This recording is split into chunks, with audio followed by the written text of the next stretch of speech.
Okay. Sir ये electrochemistry का part है ना, क्योंकि जब हम वो जी इलेक्ट्रोलिसिस परफॉर्म करते हैं तब हमें ये रिएक्शन चाहिए होता है। बिल्कुल, इलेक्ट्रोकेमिस्ट्री के बेटा दो पोर्शंस है, एक है हमारा रिडॉक्स रिएक्शंस और एक है हमारा इलेक्ट्रोलिसिस।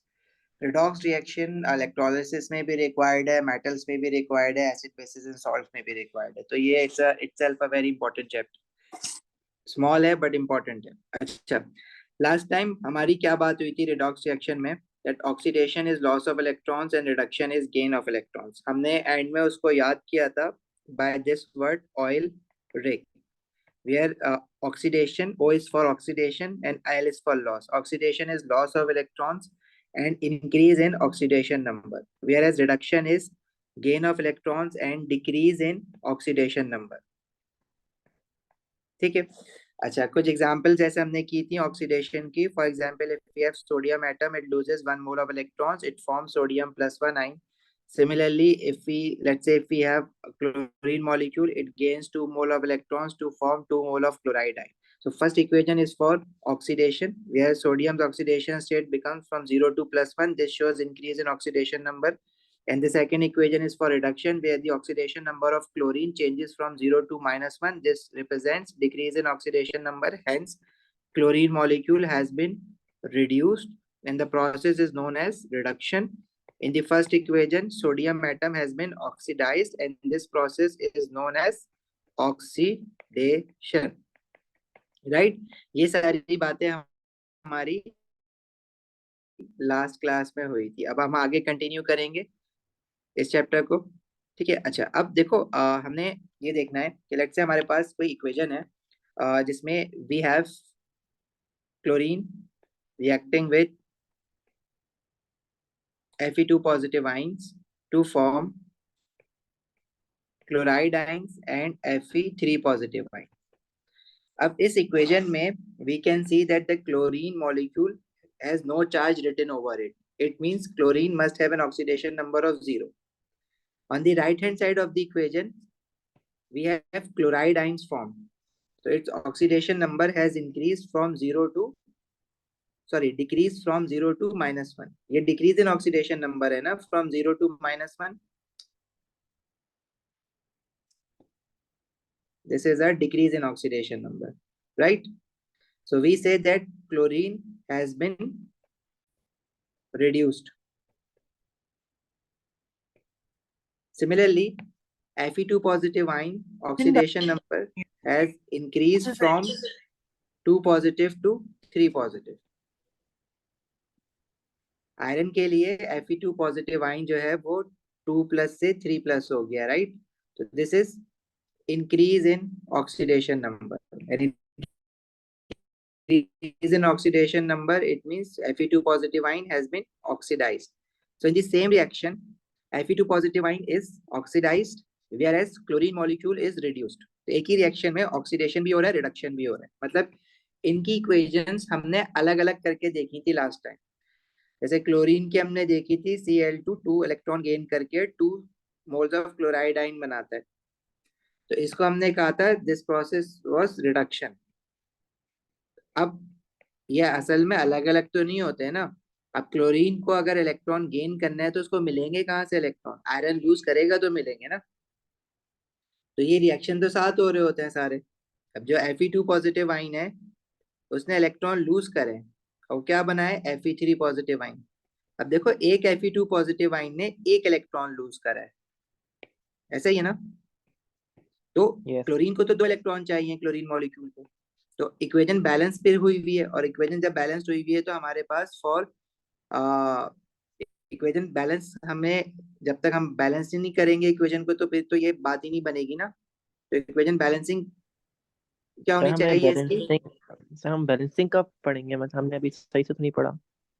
बैलेंसिंग देखो अलग से हम नहीं पढ़ते, बैलेंसिंग जो है हमारी साथ साथ चलती रहती है। तो अब यहाँ से देखो, अगर आप बैलेंस करने की कोशिश करो, अगर मैं आपसे पूछूं कि बताओ, अगर chlorine molecule has gain 2 electrons, इसने 2 इलेक्ट्रॉन्स गेन करे हैं ना, तो Fe2 पॉजिटिव आइन तो एक ही इलेक्ट्रॉन लूज कर रहा है। और मैं कैसे कह सकता हूँ वो एक इलेक्ट्रॉन लूज कर रहा है? क्योंकि वो इसका चार्ज +2 से क्या हुआ है, +3। तो जो इंक्रीज आया है वो बाय 1 आया है ना। राइट। यस एक सर। नंबर से इनकी, तो मतलब उसने तो एक ही इलेक्ट्रॉन लूज करा है, तो क्लोरीन तक दो कैसे पहुंच गए? तो इसका क्या मतलब है कि ऐसे Fe2 पॉजिटिव आयन कितने होने चाहिए हमारे पास?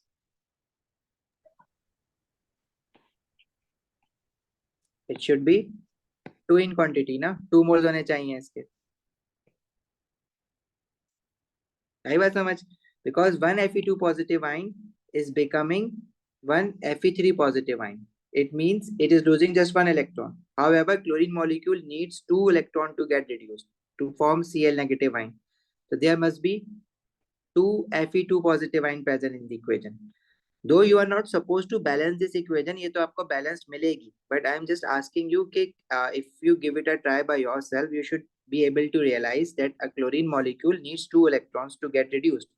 But Fe2 positive ion here is losing only one electron. So it means there must be two Fe2 positive ion present. Sir जब सही है? क्लोरीन के पास दो इलेक्ट्रॉन्स आ गए तो वो उसकी जो ऑक्सीडेशन नंबर है वो जीरो नहीं होगा? क्लोरीन Cl2 के पास दो इलेक्ट्रॉन आए तो ऑक्सीडेशन नंबर नेगेटिव में जाएगा ना, पहले जीरो था, जीरो से जब दो इलेक्ट्रॉन गेन करेगा तो एक क्लोरीन एटम एक इलेक्ट्रॉन गेन कर रहा है तो Cl-1 बनेगा, और ऐसे दो क्लोराइड बन जाएंगे। एक क्लोरीन मॉलिक्यूल में we have two chlorine atoms. Okay. ठीक है, इसमें दो क्लोरीन एटम्स है, दोनों एक एक इलेक्ट्रॉन जब गेन करेंगे तो दोनों का चार्ज 0 0 है, तो दोनों -1 - 1 बन जाएंगे, तो ऐसे दो माइनस क्लोराइड -1 आयन बन जाएंगे। ठीक है, अच्छा अब इस रिएक्शन में we can see that a chlorine molecule has been reduced and the Fe2 positive ion has been oxidized. So in the same reaction, both oxidation and reduction has happened. So a reaction in which both oxidation and reduction takes place at the same time, such a reaction is known as redox reaction. अभी जो chapter का नाम है redox reaction, इसी वजह से तो है, इसमें जो RED है that comes from reduction. ठीक है, और जो OX लिखा हुआ है, OX comes from oxidation, hence the name of the chapter redox reaction. ठीक है, तो redox reaction क्या है? A reaction in which both oxidation and reduction takes place.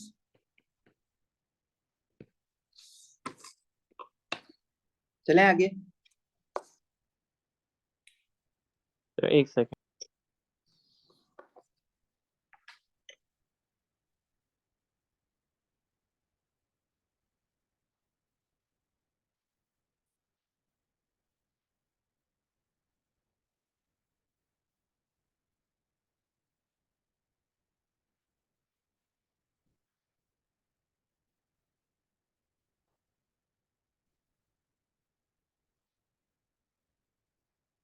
Done? Yes sir. Okay, चलो। अच्छा देखो, अभी अगर हम इस इक्वेशन को, अब मुझे एक बात बताओ, थोड़ा सा पुराना काम रिकॉल करना है। If I right a formula F, if I say I have two iron compounds, one is iron 2 chloride and the other compound is iron 3 chloride. Iron 2 chloride का जब आप फॉर्मूला बनाओगे तो iron has a charge of 2 positive and chloride has a charge of -1. So the final formula would be FeCl2. But if you make the formula for iron 3 chloride, iron has a charge of 3 positive and chloride has a charge of -1. The formula should be FeCl3. So if I just hide all these things and if I ask you that आपके पास ये formula लिखा हुआ है FeCl2 and FeCl3, can you tell me the oxidation number of iron in the formula FeCl2? यानी iron का charge कितना होगा? It should be 2 positive. और FeCl3 में iron का charge क्या होगा? Iron should be 3 positive. क्या आइडेंटिफाई कर सकते हो देख के गाइस? जी सर, तो कर लेंगे। यस। अच्छा, बाकी लोग देखो, बाकी लोग थोड़ा सा क्लास पार्टिसिपेशन बढ़ाओ अपनी।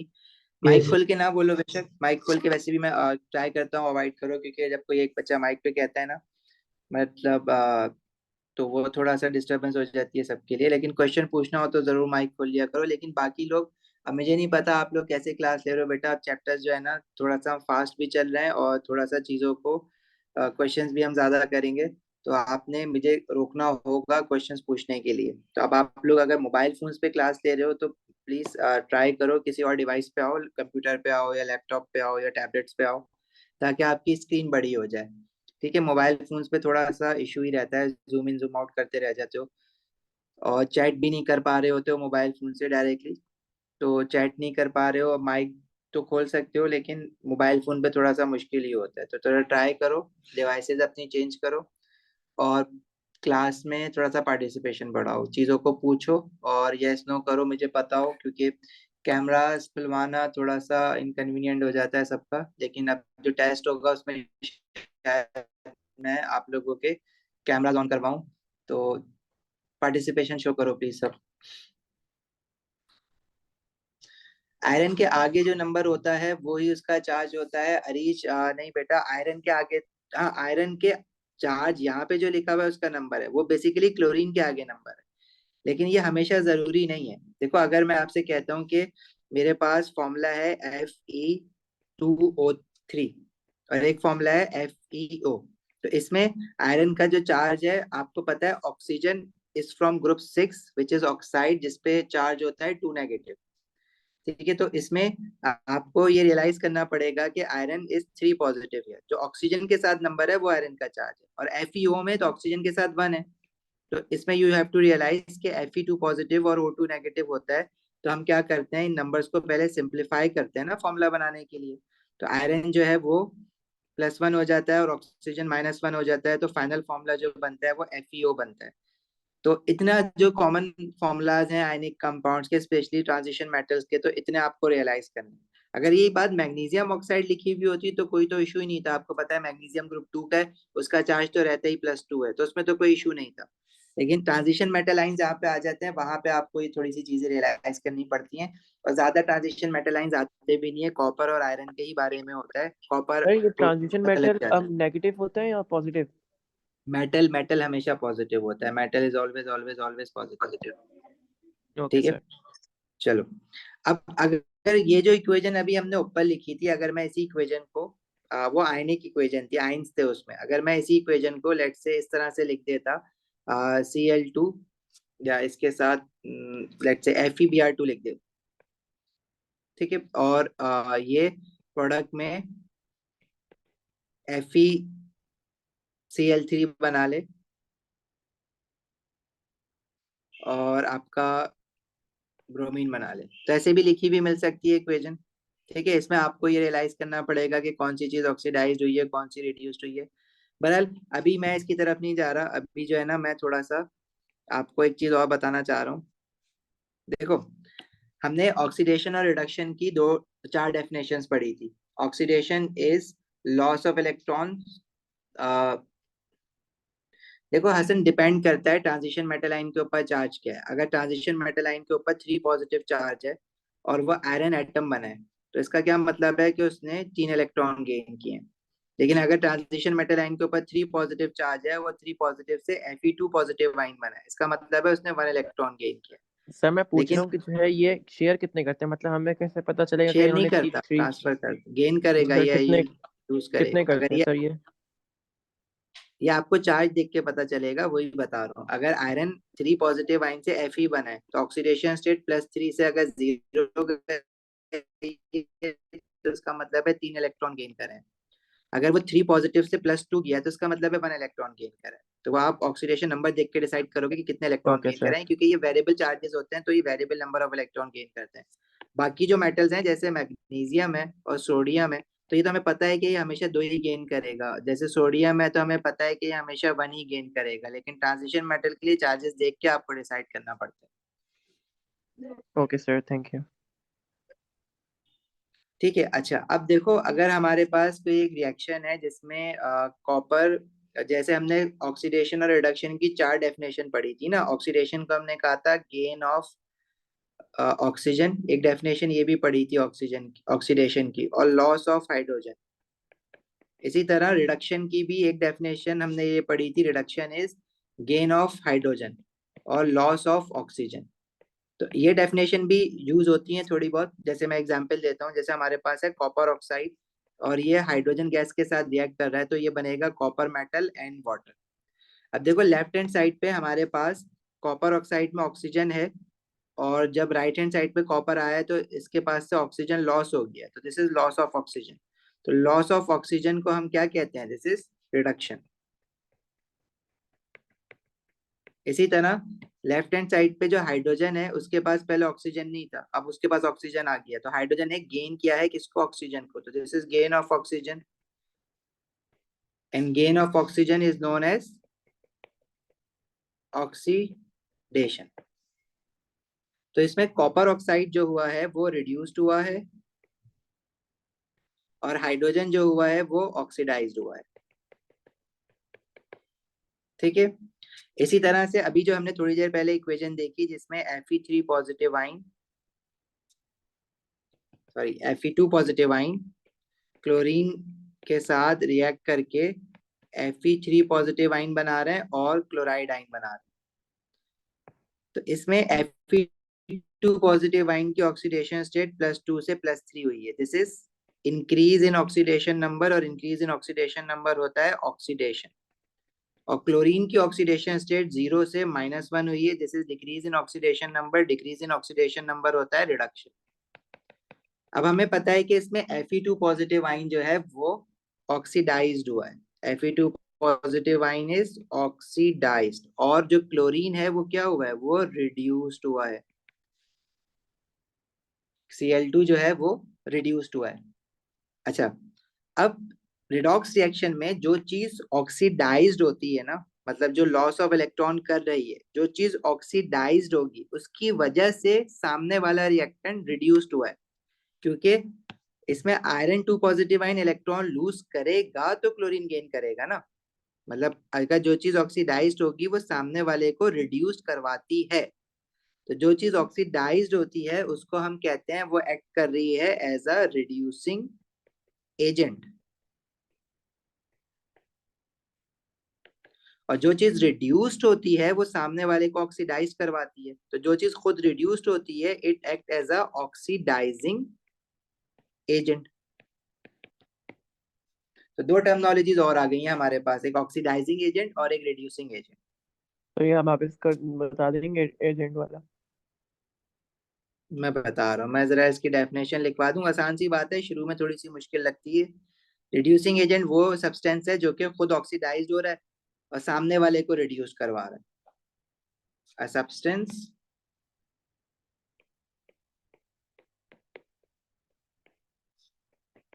that oxidizes itself but reduces others, जो सामने वाले को रिड्यूस करवाएगा, that is a reducing agent।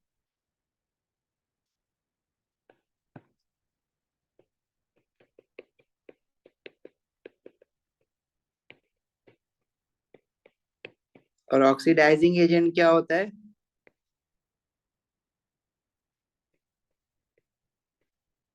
a substance that और ऑक्सीडेशन में इलेक्ट्रॉन्स लॉस होता है। ऑक्सीडेशन में इलेक्ट्रॉन रिमूव होते हैं या लॉस ऑफ इलेक्ट्रॉन होता है। यस। सर कोई हम टेस्ट किस तरह करते हैं कि ये ऑक्सीडाइजिंग है या वो रिड्यूसिंग है? बस जा रहे हैं वहीं पे जा ओके रहे हैं। सर। हमें पता कैसे चलेगा कि कौन सी चीज ऑक्सीडाइज हो रही है, रिड्यूस्ड हो रही है? तो जो चीज रिड्यूस्ड हो रही है वो ऑक्सीडाइजिंग एजेंट है, और जो चीज ऑक्सीडाइज हो रही है वो रिड्यूसिंग एजेंट है। बट यू कैन आइडेंटिफाई कि कौन रिड्यूस्ड हो रहा है कौन ऑक्सीडाइज हो रहा है। वो जो टेस्ट फॉर ऑक्सीडाइजिंग और रिड्यूसिंग एजेंट है उसके लिए फिर हमें कोई एक स्पेसिफिक ऑक्सीडाइजिंग या रिड्यूसिंग एजेंट यूज करना पड़ता है, और उन्हीं के कलर चेंज हमें याद होने चाहिए, और इसके बाद हम वही याद करने वाले हैं। यहाँ तक हो गया, आगे बढ़े। जी सर। क्या सर कलर याद होने चाहिए? हाँ कर रहे हैं अभी।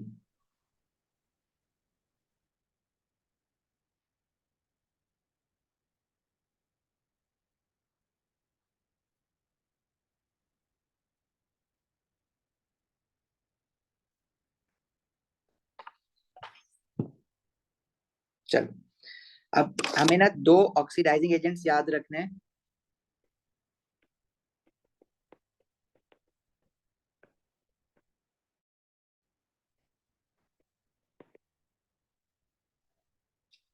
दो ऑक्सीडाइजिंग एजेंट्स हमें जो याद रखना है, पहला ऑक्सीडाइजिंग एजेंट है हमारे पास एसिडिफाइड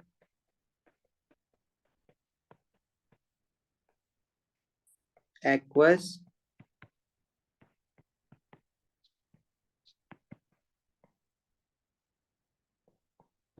पोटेशियम मैग्नेट 7। अच्छा, ये एसिडिफाइड मतलब कि एसिड के साथ मिक्स करके यूज करते हैं। एसिड हम आगे पढ़ेंगे, जैसे हाइड्रोक्लोरिक एसिड हो गया, सल्फ्यूरिक एसिड हो गया, तो हम आगे पढ़ेंगे। एक्वस का मतलब होता है वाटर, मतलब वाटर में डिसॉल्व करके यूज करते हैं। और जो पोटेशियम मैग्नेट है, इसके साथ जो 7 लिखा हुआ है वो मैंगनीज, इसमें एक ट्रांजिशन एलिमेंट होता है, उसका चार्ज या ऑक्सीडेशन नंबर है। हमें इसका फॉर्मूला याद होना चाहिए। पोटेशियम मैग्नेट का वो फॉर्मूला होता है KMnO4। इसमें जो Mn है ये मैग्नीशियम नहीं है, this is manganese element, manganese transition element है। सही है। हमें क्या याद होना चाहिए, इसका नाम ये पता होना चाहिए कि ऑक्सीडाइजिंग एजेंट है और इसका फॉर्मूला। और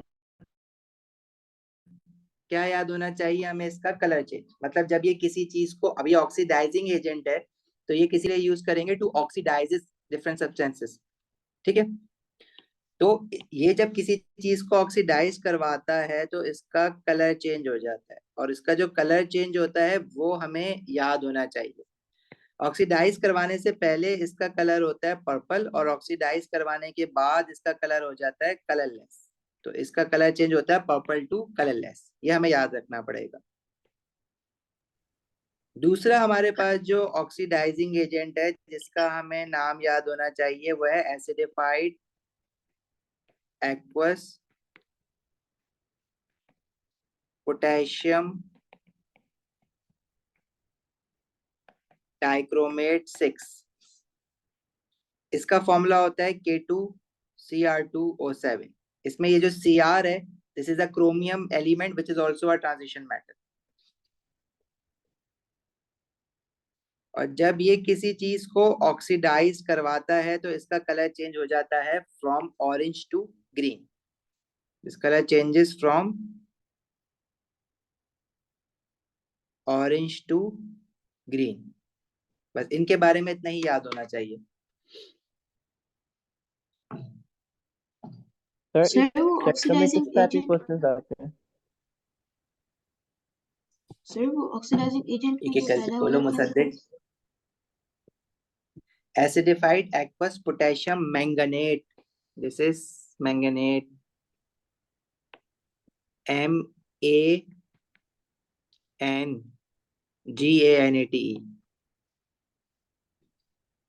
And the second one is acidified potassium dichromate, DICHROMATE।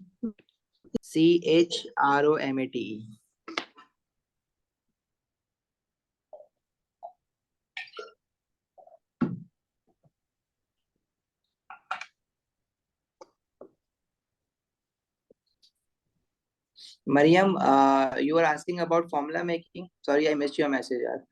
Criss cross वाला जो था ना, हाँ, जिससे फॉर्मूला मेकिंग करते हैं वही चीज थी जो हम, आप ट्रांजिशन मेटल लाइन की जो हम ऑक्सीडेशन नंबर बता रहे थे उसका पूछ रहे हो ना मरियम? सर ये रिड्यूसिंग एजेंट का भी हमें याद करना पड़ेगा। बिल्कुल, एक रिड्यूसिंग एजेंट भी हमें याद रखना है। सर थोड़ा सा ऊपर करेंगे।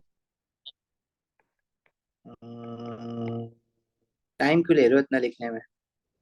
Sir 2 second. एक रिड्यूसिंग एजेंट भी हमें याद रखना है, उसका नाम है एक्वस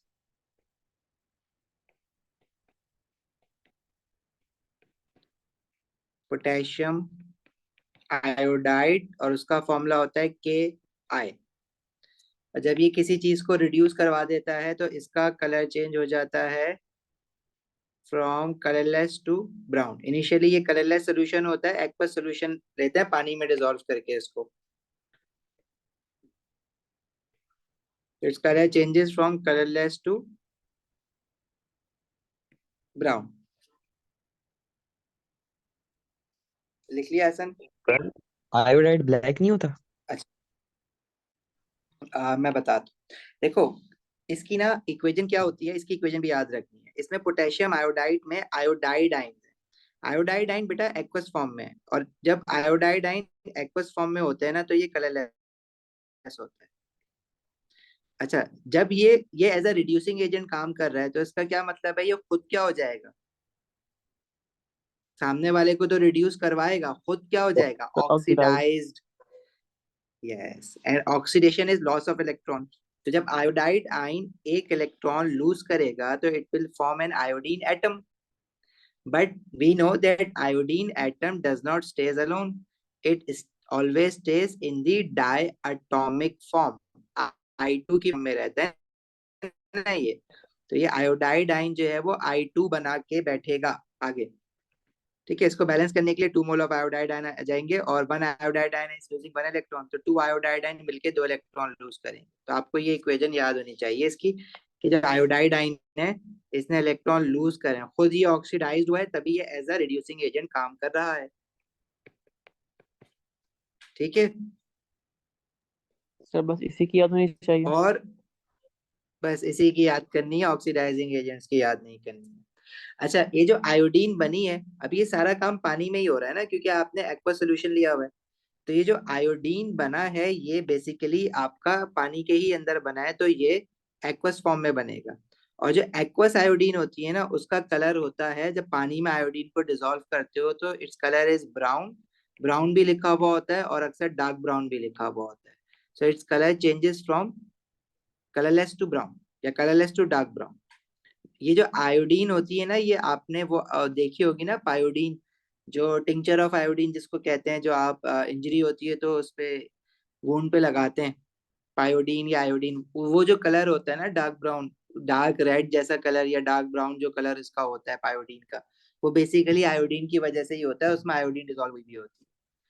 हाँ, आयोडीन अगर सॉलिड फॉर्म में होगा ना तो उसका कलर जो होता है वो ब्लैक होता है, सॉलिड आयोडीन का कलर ब्लैक होता है। अगर मैं आयोडीन को हीट करके गैस बना दूं, वेपर आयोडीन, इसका कलर जो होता है वो पर्पल होता है। आयोडीन के बड़े इंटरेस्टिंग कलर्स हैं। और अगर आयोडीन एक्वस फॉर्म में आयोडीन मॉलिक्यूल को पानी में डिसॉल्व कर दिया तो वो पानी का कलर कर देगा ब्राउन। और अगर आयोडाइड आइंस है एक्वस फॉर्म में तो वो कलरलेस होता है। सही है। ये कलर्स जो है ना हम एसिड बेसिस में सारे एक साथ पढ़ेंगे, और मैंने ना एक फाइल कंपाइल की हुई है, जितने भी पूरे कोर्स में कलर्स है ना हमारे, वो सारे एक जगह पे लिखे हुए हैं साथ। सर पीरियोडिक टेबल चैप्टर में तो कलर्स जी पढ़ते बेटा हैं। शावेज, आपको आहिस्ता आहिस्ता ये सारे याद करना है। अभी आपको जो ऑक्सीडाइजिंग एजेंट के कलर चेंज बताएं वो याद करना है। सर पीरियोडिक टेबल में भी तो कलर्स याद करने होते हैं। बिल्कुल, पीरियोडिक टेबल में भी करना है। सर पीरियोडिक टेबल में कौन सा कलर है? Fluorine, chlorine, bromine, iodine, iodine के कलर वहां पे याद करेंगे। तो ये क्वालिटेटिव एनालिसिस में आता है क्या? Qualitative analysis test for ions में उसके अलग कलर्स हैं, वो अलग याद करना है। और ऑक्सीडाइजिंग एजेंट और रिड्यूसिंग एजेंट के कलर यहाँ पे आप याद करोगे इसी चैप्टर में। ठीक है, हाइलोजेंस के कलर आप पीरियोडिक टेबल में याद कर रहे होगे, और टेस्ट फॉर आइंस में जो कलर्स हैं वो आप एसिड बेसिस एंड सॉल्ट्स में याद कर रहे होगे। और ऑर्गेनिक केमिस्ट्री में जो टेस्ट है ब्रोमिनेशन वाला, वो आप ऑर्गेनिक केमिस्ट्री में याद करोगे। बहुत बहुत ज्यादा कलर्स नहीं है। और फ्लेम टेस्ट आपको याद करना, अभी हम जनवरी फरवरी में डिसाइड करेंगे। फ्लेम टेस्ट वैसे तो पेपर जो आपका एटीपी का पेपर है उसमें तो इंसर्ट आपको मिलेगा ना, फ्लेम टेस्ट भी होगा उसमें, बाकी टेस्ट फॉर आइंस के कलर्स भी होंगे। अब जो है वो इंसर्ट आपको मिलने लग गया एटीपी के पेपर में, लेकिन एमसीक्यू पेपर में और थ्योरी पेपर में वो इंसर्ट आपको अभी भी नहीं मिल रहा है। लेकिन क्या एमसीक्यू और इंसर्ट के पेपर, उसमें थ्योरी के पेपर में वो इन फ्लेम टेस्ट देगा या नहीं देगा, अभी तक उसने क्लियर कट तो कुछ नहीं बोला है। तो हम तो बाय सेफ साइड पर रहने के लिए वो कलर्स याद करके जाएंगे। ठीक है महराज, हम सेफ साइड पर रहने के लिए कलर्स याद करेंगे। चलो भाई, लिख लिया, आगे बढ़े। Yes sir.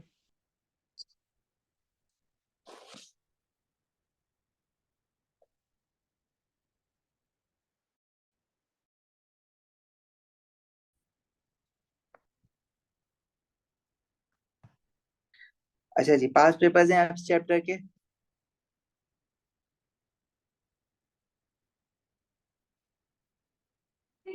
चैप्टर खत्म हो गया। जी बच्चे, खत्म हो गया। पास पेपर चैप्टर पर ये छोटा सा था। इसके अभी थोड़े से क्वेश्चंस में कुछ चीजें आपको सिखानी है, वो जरा देख लेते हैं।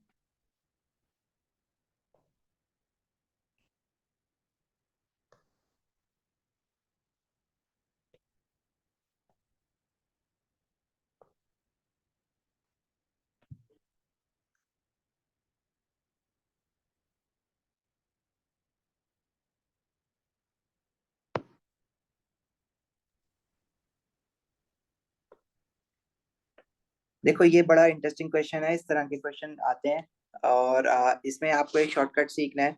इस क्वेश्चन में कह रहा है विच reaction is not a redox reaction, मतलब इस रिएक्शन में से कौन सा रिएक्शन रिडॉक्स रिएक्शन नहीं है।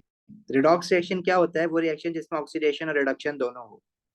अब आपके पास बेटा ऑक्सीडेशन और रिडक्शन की चार चार डेफिनेशन है। Oxidation is loss of electron, increase in oxidation number, और sorry, oxidation is loss of electron, increase in oxidation number, gain of oxygen and loss of hydrogen. हर रिएक्शन में ऑक्सीजन इन्वॉल्व हो या ना हो वो जरूरी नहीं है। दूसरी बात, इलेक्ट्रॉन्स को हम देखने के लिए हम ऑक्सीडेशन नंबर देखेंगे, तो ऑक्सीडेशन नंबर देखने वाला काम भी बड़ा मुश्किल होता है। अच्छा, तो अब इस तरह के क्वेश्चन करने की ना एक टेक्निक ये है कि you have to, for every equation you have to find whether is there any elemental form written on the left और राइट और on both side of the equation.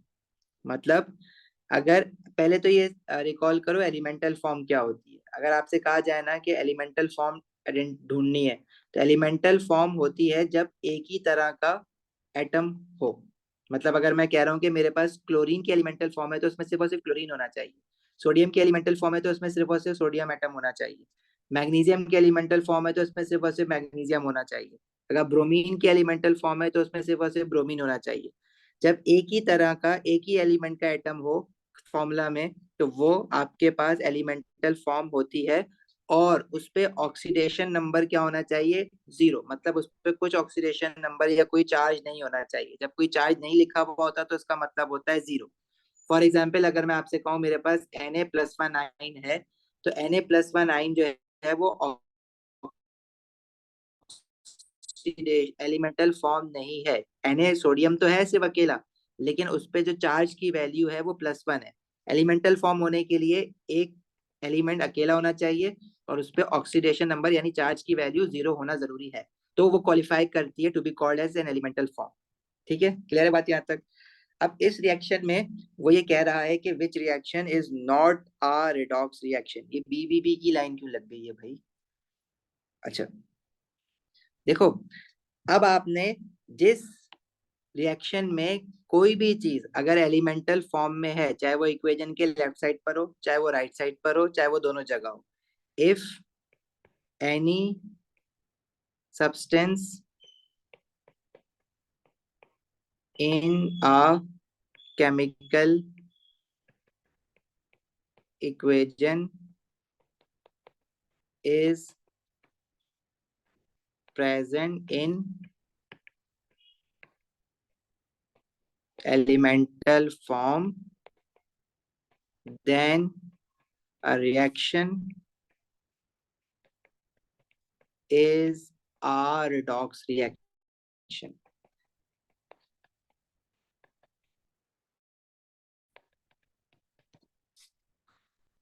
अच्छा, अब पहली इक्वेशन में क्या कोई एलिमेंट अलग से है क्या? फर्स्ट इक्वेशन में देखो, पहला जो कैल्शियम कार्बोनेट लिखा हुआ है, इसमें कैल्शियम भी है, कार्बन भी, ऑक्सीजन भी है, तो this is not an elemental form. Product side पे भी कैल्शियम और ऑक्सीजन साथ साथ है और कार्बन और ऑक्सीजन साथ साथ है, तो there is no elemental form in this equation. तो ये रिएक्शन रिडॉक्स रिएक्शन नहीं है। This is not a redox reaction. उसने पूछा हुआ था which reaction is not a redox reaction, तो यही हमारा आंसर है। अच्छा बी देखते हैं, बी रिडॉक्स रिएक्शन है। देखो क्योंकि बी में एलिमेंटल फॉर्म कार्बन है, कार्बन अकेले है ना यहाँ पे, उस पर चार्ज भी 0 है, और ऑक्सीजन भी अकेला है, उस पर भी चार्ज 0 है, तो इसमें तो दो दो एलिमेंटल फॉर्म है, तो ये रिएक्शन रिडॉक्स रिएक्शन है। इसी तरह सी में भी कार्बन है ना, एलिमेंटल फॉर्म अकेला कार्बन है, ऑक्सीडेशन नंबर 0 है, तो ये भी रिडॉक्स रिएक्शन है, सी वाला। और जो ऑप्शन डी है उसमें इक्वेशन के राइट हैंड साइड पर अगर आप देखो तो आयरन Fe ये अकेला है, मतलब ये मोल्स नहीं देखते हम सिर्फ देख रहे हैं कि Fe है ना, Fe के साथ कोई और एलिमेंट तो नहीं लगा हुआ, और उस पर कोई चार्ज भी नहीं है, मतलब चार्ज भी 0 है। इसका मतलब Fe भी एलिमेंटल फॉर्म में है, तो इट मींस कि ये भी हमारा रिडॉक्स रिएक्शन है। ठीक है, तो हमारे पास बी सी डी तीनों रिडॉक्स रिएक्शन है, ए में कोई एलिमेंटल फॉर्म नहीं है, इसलिए A is not a redox reaction, और उसने पूछा था कि बताओ which reaction is not a redox reaction. ठीक है, समझ आई बात?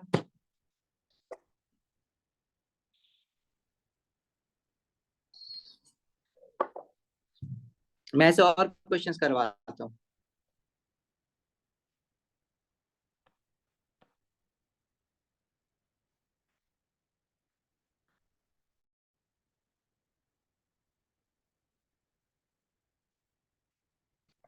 क्वेश्चन 12, क्वेश्चन 12 में is saying which equation represents a redox reaction. अब इक्वेशन ए में copper is there in elemental form, right hand side पे इक्वेशन के कॉपर अकेला है और उसका ऑक्सीडेशन नंबर 0 है, this means this is a redox reaction, तो यही आंसर हो जाएगा। इसने पूछा हुआ था रिडॉक्स कौन सा है वो बताओ। इक्वेशन ऑप्शन बी में जो केमिकल इक्वेशन गिवन है, तो इसमें कोई भी एलिमेंट अकेला नहीं है, कॉपर ऑक्साइड में कॉपर और ऑक्सीजन साथ है, H2SO4 में 3 एलिमेंट्स आते हैं, राइट हैंड साइड पे CuSO4 3 एलिमेंट्स आते हैं, और वाटर 2 एलिमेंट्स आते हैं। देखो हिबा, एलिमेंटल फॉर्म होने के लिए जरूरी है कि एक ही तरह का एलिमेंट हो, चाहे वो आपका अकेला हो, चाहे वो उसके जैसे 4 हो या 2 हो 3 हो। Cl2 एलिमेंटल फॉर्म है, क्योंकि सिर्फ और सिर्फ क्लोरीन ही है ना इसमें, बेशक वो 2 हो 3 हो 4 हो डजेंट मैटर, लेकिन होना एक ही तरह का चाहिए। ठीक है, तो Cl2 is an elemental form, और दूसरी बात उस पर चार्ज भी कुछ भी ना हो, मतलब 0 हो। जैसे यहाँ पे कॉपर है, कॉपर अकेला है, उसका ऑक्सीडेशन नंबर 0 है। ठीक है, एलिमेंटल फॉर्म चाहे इक्वेशन के राइट पर हो, चाहे लेफ्ट पर हो, चाहे दोनों जगह हो, कहीं ना कहीं होनी चाहिए, बस इट डजेंट मैटर कि वो राइट पर हो या लेफ्ट पर हो, होनी चाहिए कहीं पे। तो बी में कोई चीज एलिमेंटल फॉर्म में नहीं है, सी में भी कोई चीज एलिमेंटल फॉर्म में नहीं है, डी में भी नहीं है, तो दिस सारे ये तीनों रिएक्शन जो है बी सी डी, ये नॉट अ रिडॉक्स रिएक्शन है, सिर्फ ए जो है वो redox excuse me sir, reaction है। चार्ज भी नहीं होना चाहिए। क्या कह रहे हो जैफर? सर मैं ये कह रहा था कि मतलब आप ये कहना चाह रहे हैं कि किसी भी रिएक्शन के अंदर अगर कोई सा भी एक सब्सटेंस एलिमेंट हो तो हम उसे रिडॉक्स रिएक्शन बोलेंगे।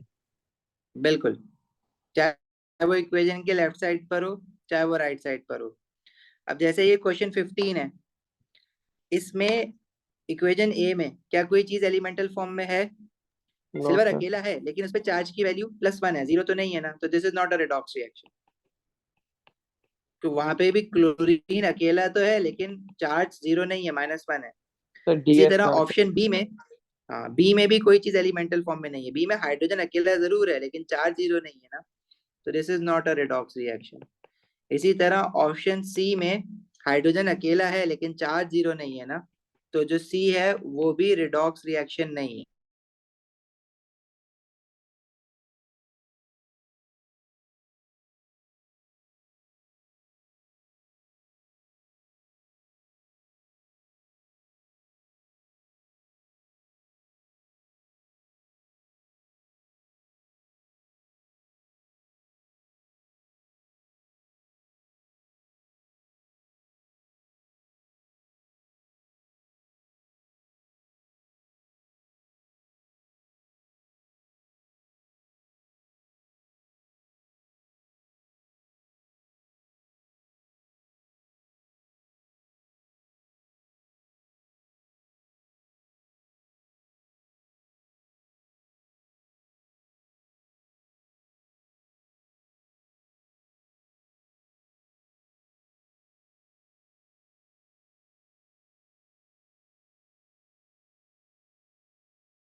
Sir, I can't hear you.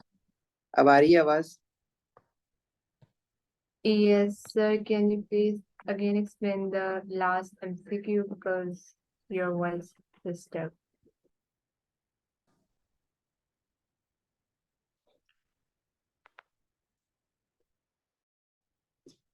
Screen आ गई आप लोग के पास? Yes. ओके।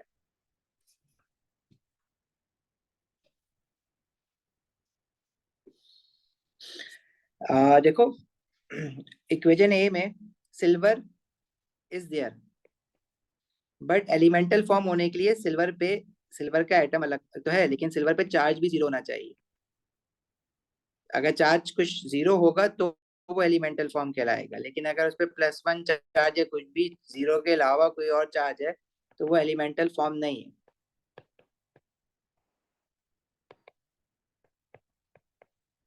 सही? तो इक्वेशन ए में सिल्वर एलिमेंटल फॉर्म नहीं है, क्लोराइड भी नहीं है, कोई भी नहीं है एलिमेंटल फॉर्म, कोई एक होना जरूरी है। तो ए जो है is not a redox reaction. इसी तरह बी और सी में भी यही प्रॉब्लम है। डी में जिंक है एलिमेंटल फॉर्म में, कोई एक होना जरूरी है। अब कॉपर 2 पॉजिटिव आयन बेशक है यहाँ पर, लेकिन उससे कोई फर्क नहीं पड़ रहा, ये एलिमेंटल फॉर्म नहीं है कॉपर 2 पॉजिटिव आयन, लेकिन कोई और एलिमेंटल फॉर्म है क्या इसमें? जिंक है ना, तो ये हो जाएगा रिडॉक्स रिएक्शन। तो जरूरी नहीं है कि सारे के सारे एलिमेंटल फॉर्म में, कोई एक है तो इसका मतलब रिडॉक्स रिएक्शन है। इसमें जैसे 2 एलिमेंटल फॉर्म है, लेफ्ट पर भी है, राइट पर भी है, तो ये है रिडॉक्स रिएक्शन। सही है? आई बात समझ? अब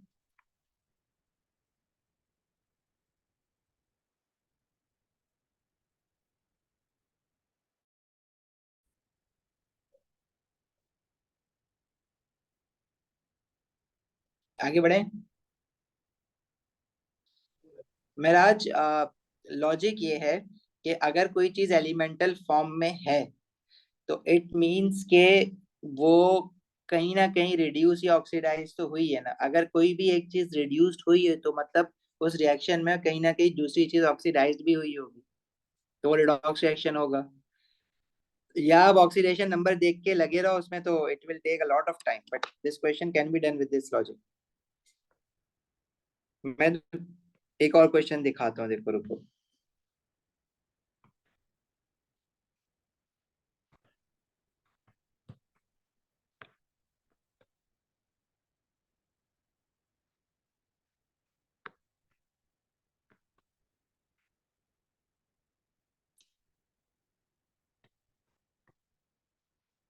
Question 18.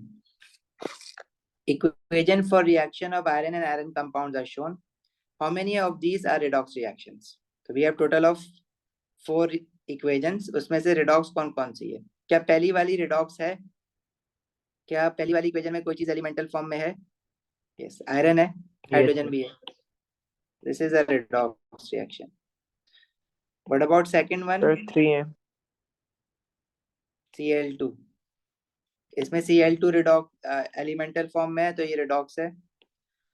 और इक्वेशन 3 में मैग्नीशियम एलिमेंटल फॉर्म में है, तो ये भी रिडॉक्स है। इक्वेशन 4 में कोई चीज एलिमेंटल फॉर्म में नहीं है।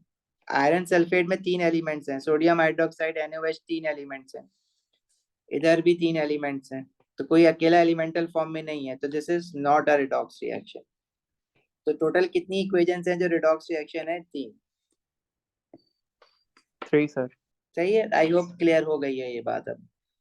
जी सर, ये क्लियर हो गई। नेक्स्ट क्लास में इसके कुछ क्वेश्चंस और हैं, वो और करेंगे, फिर नेक्स्ट क्लास में टॉपिक हमारा खत्म हो जाएगा। उसके सर बाद इसकी देखो थ्योरी बेटा, नहीं हम है? लोग थ्योरी है नेक्स्ट क्लास में करेंगे। थ्योरी बहुत आसान सी है इसकी, और ओके। यूजुअली एसिड बेसिस के साथ मिक्स होके आती है, तो हम बड़ी मुश्किल होगी थ्योरी करने में, क्योंकि एक पार्ट रेडॉक्स होगा, बाकी पार्ट किसी और चैप्टर का होगा। अच्छा, इसके बाद देखो हम लोग ना एंटर हो रहे हैं अपने इसके एसिड बेसिस एंड सॉल्ट्स में। अब एसिड बेसिस एंड सॉल्ट जो है वो काफी लेंथी टॉपिक भी है, और मोल्स के मतलब 2 ही चैप्टर हैं जो कि प्रॉब्लम करते हैं केमिस्ट्री में, एक मोल्स है और एक एसिड बेसिस एंड सॉल्ट्स है। एसिड बेसिस एंड सॉल्ट इसलिए प्रॉब्लम करता है क्योंकि चीजें बहुत सारी हैं याद करने वाली उसमें, सर रट्टा तो होता है ना हम इसमें?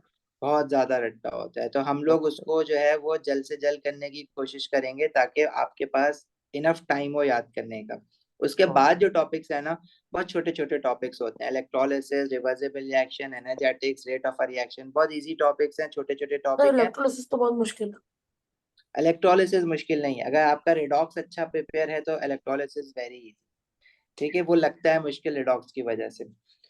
तो बाकी टॉपिक्स और इलेक्ट्रोलिसिस में ऑब्जर्वेशन थोड़ा सा मुश्किल है, वो हम जब भी एसिड बेसिस के बाद पढ़ेंगे। अगर एसिड बेसिस से पहले इलेक्ट्रोलिसिस पढ़ते हो ना तो वो मुश्किल लगता है।